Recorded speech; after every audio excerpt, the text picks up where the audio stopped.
Hi there, it's Tiffany of Clarity, Confidence, Courage. I'm a women's life coach that helps women who have gone through a divorce get clear on their goals, move forward in life, and rebuild a life that they truly love.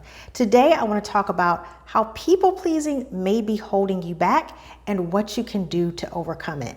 All right, now before we jump in, make sure you share, like, subscribe, and hit that notification bell so that you can be alerted to all of my videos when they come out. All right, let's talk about this content.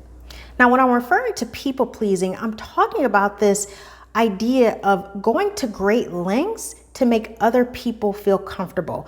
Trying to always please other people, do what other people want, acquiesce to their requests, even if it means putting something that you want on the table or holding back, or even if it means doing something that you really don't want to do.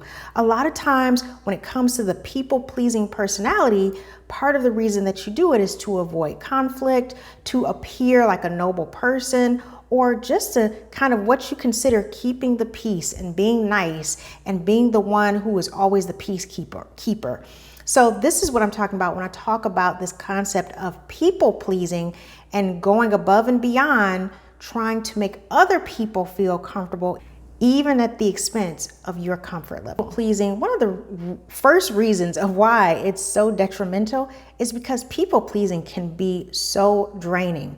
Putting your needs aside to constantly give to other people and take care of their needs, and even sometimes try to anticipate what they're thinking. A lot of times when you are the type of person who has a high level of empathy, it means that you can actually have a deep perspective and understanding of where that person is coming from. Some people say that they can actually feel other people's feelings. Let me tell you, it's one thing to have a certain level of empathy and compassion for someone, but to physically take on their issues, to physically take on their pain, that is not what you want to do. And that's not a good thing. That's actually a very detrimental trait for yourself. So you can have empathy for someone without putting yourself in harm and without allowing what they're going through to drain you. The second issue with people pleasing is that it hinders your personal growth. When you're always trying to seek validation from other people and do what you think they want you to do, a lot of times you shy away from being your authentic self and doing the things that you really want to do and following the belief systems that you really want to believe in, and just living your life in a real present place where you can show up and express yourself how you choose. So when you are trying to people please, a lot of times you shrink your true authentic self down in order to create this facade that you're really not, in order to please other people. So it really hinders your personal growth and your personal development. Thirdly, people pleasing can result in a lack of boundaries, and it starts to erode your boundaries when you're trying to always please other people. Because what it means is that you may be saying yes to things that you don't want to do, which means you're overcommitting, which means you're not respecting your own boundaries, you're not expressing your boundaries, and nobody knows what your boundaries are. So it leaves you feeling worn out and drained and really feeling exhausted. But it's because you didn't say no. You didn't tell people what you could and could not do. You didn't express your boundaries. So when you don't stand up for yourself and you don't express your authentic self and you don't have any boundaries, you tend to end up trying to people please, but it doesn't help you. It doesn't serve you in any way. And if anything, it just teaches that person like, oh, I can tell them to do this and they'll do it. I can get away with what I want to get away with. They have no boundaries. They have plenty of time.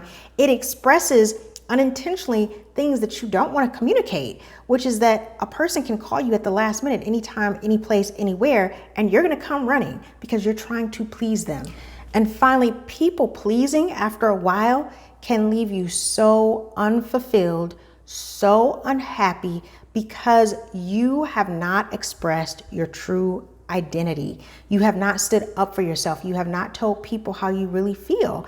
And a lot of times you'll end up being resentful to these people that you're trying to help, and you don't even know why. But here's the reason why. They can't read your brain. They can't think for you. They can't think. They're not thinking your thoughts. They can't read your mind. If you don't want to do something, say no. And then that person will know you don't want to do it, or you can't do it, or you're not available. But don't expect other people to feel your feelings or know what you're thinking. Because let's just face it, you may be a very empathic person. You can literally walk into a room and feel the energy. That is a gift, but everyone does not have that gift. So you have to set boundaries and you have to stick to what it is that you desire first. And if you can help somebody, help them. But if you can't, say no. It doesn't make you a bad person for sticking up for yourself and your boundaries. And you also have to be able to understand that every human being does not have that gift of deep empathy and compassion the way you do. Everyone is made differently. So if you decide to go down that road of people pleasing, understand that you're going to be left feeling empty, angry, resentful, and very unhappy. So now that we know what people pleasing is and how it can be detrimental, let's talk about some steps you can take to stop the people pleasing and get closer to living a more fulfilled life. The first thing is deep self-awareness. I teach my clients this in one-on-one, and I do it myself every single day. Create a small ritual where you wake up in the morning and you meditate and or pray and or journal. Now, you all know I am big about all three of those if you've watched my channel for any time, but if you can only do one thing in the morning, choose one that makes you feel good, that kind of helps you to get centered and connected.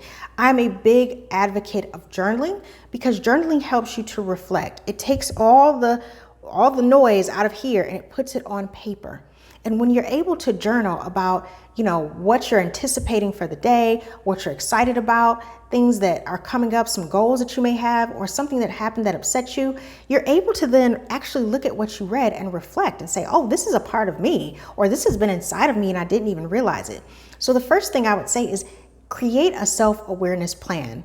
I say get up in the morning, whether it's 5 or 10 minutes early, and just start with one thing. That might be taking 2 minutes to 5 minutes to start a meditation practice, or taking 5 minutes to journal.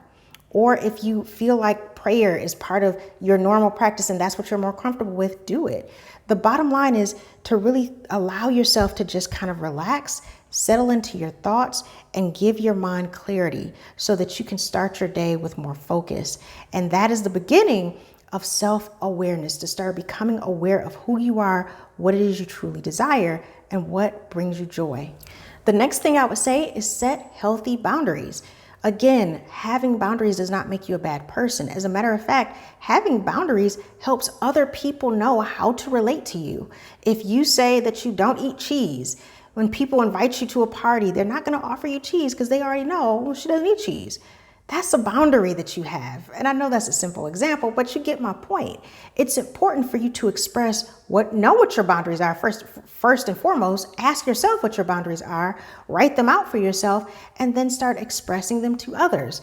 I don't do that on this day because that's a sacred day to me. Or I don't eat this type of food because I don't like that type of food, or I have food allergies, or I'm not able to go because I have other plans.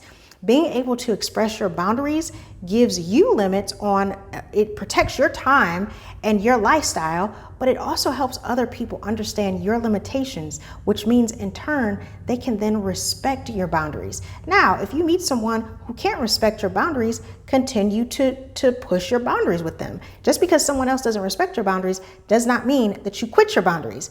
You just continue and reiterate, I said no. And that's the end of the conversation. The answer is no. If they keep pushing, the answer is no. If they keep pushing, the answer is no. Your answer doesn't change just because they're having an erratic behavior, an erratic moment. So again, figure out what your boundaries are and then express them to others so people know how far they can go with you. Next, embrace the concept of assertiveness. Now, whenever I use that word, people that are very empathic are like, oh, assertiveness? I don't want to be seen as a blank, blank, blank. Who cares? Who cares? First of all, being assertive doesn't mean you have to be loud, obnoxious, arrogant, annoying, non-compassionate. Being assertive just means that you, in a clear and concise way, are direct and expressive with your language about what you want or what you don't want. And you're consistent with that. It doesn't mean that you have to be mean or harsh or you have to be argumentative. You're just standing up for yourself. You're expressing a level of confidence. So being assertive is not equivalent to being an obnoxious person or a disagreeable personality. Being assertive is just you expressing what your boundaries are, what you will and will not tolerate, what you will and will not do, and you can say it in a calm, considerate voice or tone. For example, one way you might be assertive with your time. If someone says, hey, I want you to go out at this day and time, you can easily say in a nice, calm way, like, I really appreciate you inviting me. However, I go to bed at 9 p.m., so I will not be able to attend, but thank you for inviting me.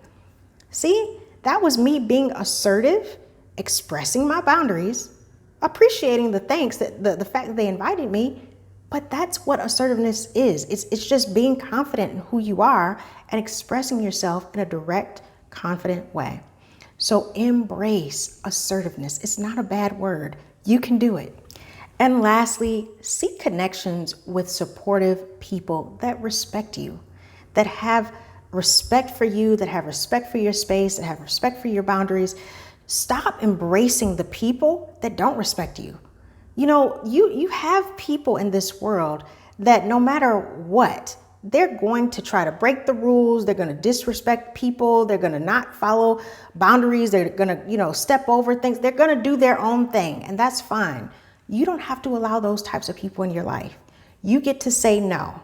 You get to, have a point of entry that they can't get past.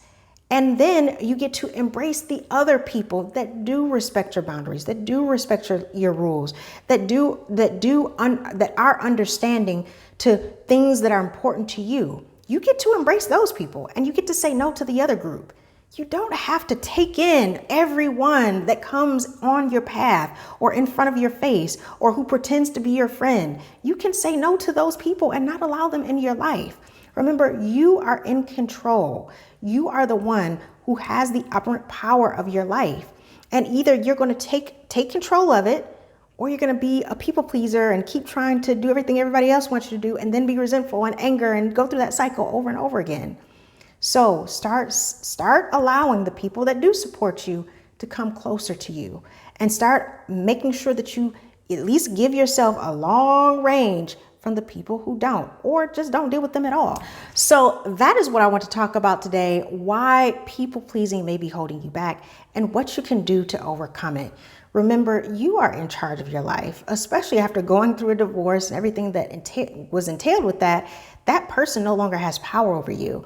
And you have to start retraining yourself and teaching yourself out of those old habits of trying to please someone in order to get love or affection, or in the hopes that they're going to validate you.